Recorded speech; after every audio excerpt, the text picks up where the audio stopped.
Here's something to meditate on. You never attract the reality you want. You only attract the reality you are. And this is the fundamental reason why I believe high value men, the men you see on Instagram, the men you see living a life that you would like to emulate, are never engaged in activities that lower their emotions to a state of apathy, depression, shame, and guilt. And the reason why that is because it's a vibratory level, meaning it has a tangible outcome on your reality. This is the law of magnetism. This is the law of assumption. This is how this all works, right? I know we're getting to the esoteric very, very early this morning here. But it's true. It's very, very true. And I've found that, on my longer streaks of retention, when I am doing my due diligence, doing my work, when I'm congruent, when I'm aligned with my values, and I feel joy, I feel tranquility, courage. I'm talking about David Hawkinson's scale here. Is that things just start to appear in your life. Serendipities just starts to happen. Synchronicity starts to happen, and it's remarkable. It's not something that you can really quantify on a scale, as opposed to maybe the frequency of these kind of things happening. But there is a stark difference between how you're feeling, the emotions you carry related to the reality that you are making. Because, as I prefaced, it's all about what you are, right? If you are love, if you are peace, you will attract love, you will attract peace, right? If you are shame, if you are guilt, if you are apathy, you will attract shame, you will attract guilt, you will attract apathy.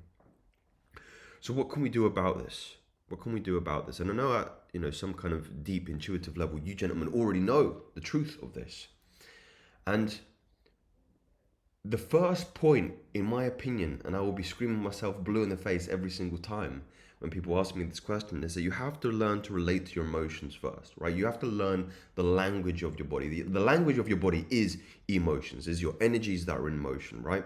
And you can't choose when to feel these emotions. That's the most difficult thing, is you can't predict when you're going to fall into these lower negative emotions, because they're part of the human experience. I mentioned on a previous video, everybody's trying to get enlightened, everybody's trying to get to God, which is, I understand the whole point of this all, but you were put here for a reason. You were put here to have a human experience. So stop running away from your human experiences, right? This is a lesson you have to overcome, a lesson that you have to learn. And part of the human condition is to experience apathy, is to experience shame, is to experience all these things, right? The difference is when you identify with them, when you become shame, when you become guilt, when you become apathy. That is a vast, vast difference between experiencing themselves. One of my favorite lecturers, Ramdas, who has left his body, used to speak about this idea when people come to him, because he was a psychologist previously, when they're depressed and they say, "Oh, I'm depressed, I'm completely depressed," right? And he says, "Oh, you're completely depressed? Is there any part of you that isn't depressed?" "No, I'm completely depressed." And he says, "What about the noticer of your depression? Is the noticer of your depression depressed?" And they go, "No, no, that's not right. The noticer, I'm just noticing my depression. The noticer isn't depressed." And he goes, "Ah, there you go. There you go. That's what you are, right? You are not your body, you're not your mind, you're not emotions, you're not your thoughts. You are your consciousness, you are your awareness, you are your witness, you are the observer. You are all of these things, and you are none of who you are. The physical manifestation of your soul at this point, right? I'm renting Joseph, I like to say, right? I'm just renting Joseph for this particular lifetime. And I can experience emotions through Joseph. But if I become anger, if I become shame, if I become apathy, then I will begin to only vibrate and magnetize things at the level of which I'm already identified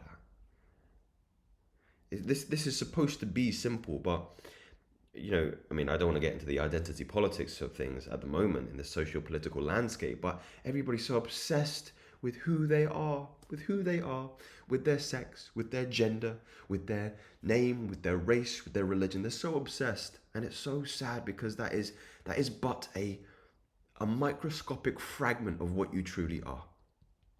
It is nothing in comparison to what you truly are. What you truly are goes dimensions above what you think you are. And if you keep limiting yourself to your identity, to what you look like, to the clothes that you wear, you will always be this very, you'll always be experiencing life from the level of something that's a limited being. I was going to say human being, and you are experiencing human life, but that's not true of the reality of what you're here to do. You're here to experience God again. And if you keep sitting in the seat of your limited human mind, then you'll never get that far. And you'll never become the creator, because that's part of God's powers, is to be a creator, is to create your very reality. And if you keep, again, sitting in the seat of this limited human being, you always limit yourself in terms of your divine powers. You'll cut yourself off from the ability to have these, serendipity, to have this synchronicity in your life. And it's the most exciting part of life. It's the most fun, in my opinion. Don't think of it that. Maybe think of it as luck. That's the way I think about it. I just get so lucky. And it's just so fun. Life becomes a literal adventure because you never know what's going to happen in the day, but you know something exciting is going to happen. You might meet someone that has the exact. I met somebody the other day in the gym who's got my exact same. Maybe watch my channel. Values, exact same. Interests, and you can't predict these kinds of things, and it's just funny to really commit to sink into the river of life, of the Tao. So guys, it's crucial that you have this rationale to start to move forward, to place some practical applications to what would you say, actualize the reality that you're this God being having a human experience, and the way to not fall prey to falling into back into the Maya, back into the matrix, I know some people like to call it, is to not be identified with your feelings, right? You're going to have shame. I still get shame, right? I still get shame when I fall off the wagon. Maybe I cheat in my meal plan, or I skip a day at the gym, right? I still get that shame. The important part is I don't identify with shame, is that I watch shame, I observe shame. I observe what's happening into my body when shame appears, right? So like Ramdas said, it's not that you are depressed, it's that you're experiencing depression. And depression will go, shame will go, apathy will go, it will float. It was very nebulous. It's like the clouds that pass by in the sky. They form, they appear, and then they turn into vapor. And that's the same thing with your emotions. And that's the same way that you need to approach dealing with those emotions, is to just be an observer, just be an impartial party to that experience. Be a scientist, be somebody who's curious about what happens inside their body when these things happen. You might start to notice that you have tension in certain muscles, like your jaw starts to get tight, or your neck gets tight, or your chest gets tight, or your stomach starts to get tight, or your hands get sweaty. And the better you become at noticing them, the better you can sit in the seat of the observer, and the emotions just drop, they just fall. This is exactly what I'm promoting, or I'm encouraging people to do. If they have struggles with lust, you don't get lustful, you don't get horny, you experience those things, and then they pass, and then they pass, they fall away. But if you open the door, entertain them, allow them into your being, and you start mulling them over,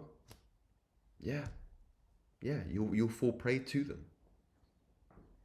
And again, it's not that I'm ignoring those feelings. It's not when, because I still get lustful thoughts, and I know if you're a strict brahmacharya, they say that, the moment you entertain a lustful thought is the moment that you break your continence, your abstinence.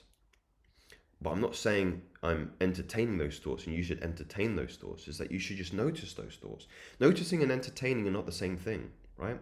One is just an objective observation without your subjective opinion, right? I'm not placing anything on it. I'm not saying, oh, it's bad to have those thoughts. It's terrible that I'm thinking this way. It's awful that I have this feeling. That's the wrong way to approach it. That's the meaning that you give it power. If you condemn it, you give it power, right? It's just you notice it. You go, it's interesting how I have this thought at this moment, right? I wonder why that might be. I wonder what's happening inside my body as I'm having these feelings, Well, I can notice there's a rush of blood to my head. It's an interesting sensation. You know? Again, I'm just noticing. I'm not saying, oh, the sensation's awful, the sensation's bad. I'm just noticing, oh, there's blood rushing to my head. It's interesting. You know? And the more detail you can go into it, you can notice your breathing. My breathing's speeding up. Hmm? It just flushes away, it just ebbs away. It just goes. And then transforms into something else.